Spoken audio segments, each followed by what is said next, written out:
হঠাৎ করেই সামাজিক যোগাযোগ মাধ্যমে ছড়িয়ে পড়েছে একটি রহস্যময় বাক্য, ধর শালারে। কে ধরবে, কাকে ধরবে, কেন ধরবে, এই প্রশ্ন ঘিরেই এখন ব্যাপক কৌতূহল ও আলোচনা চলছে।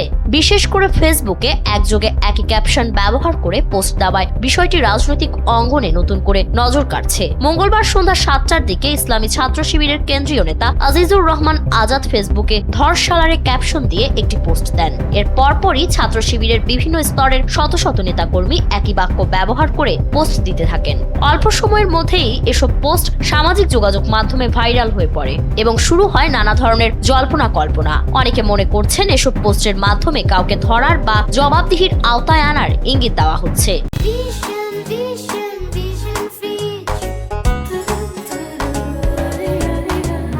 আবার কেউ কেউ বিষয়টিকে নিছক কৌতুক বা সাংকেতিক বার্তা হিসেবেও দেখছেন। তবে একই সময়ে একই ভাষায় এবং সম্মিলিতভাবে পোস্ট দেওয়ার কারণে বিষয়টিকে সাধারণ কাকতালীয় ঘটনা হিসেবে দেখছেন না রাজনৈতিক পর্যবেক্ষকরা। পর্যবেক্ষকদের ধারণা এটি একটি পরিকল্পিত অনলাইন বার্তা। শিবির সংশ্লিষ্ট সূত্রগুলো ইঙ্গিত দিচ্ছে এই পোস্টগুলোর নেপথ্যে রয়েছে বড় কোনো ঘোষণা বা তথ্য প্রকাশের প্রস্তুতি। ধারণা করা হচ্ছে রাতেই সংগঠনটির পক্ষ থেকে গুরুত্বপূর্ণ কোনো বক্তব্য বা ঘোষণা আসতে পারে। কিছু মহলে আলোচনা চলছে ছাত্র শিবির হয়তো রাষ্ট্রীয় পর্যায়ের কোনো প্রভাবশালী ব্যক্তি বা প্রতিষ্ঠানের বিরুদ্ধে গুরুতর অভিযোগ কিংবা তথাকথিত মুখোশ উন্মোচনমূলক তথ্য প্রকাশ করতে যাচ্ছে।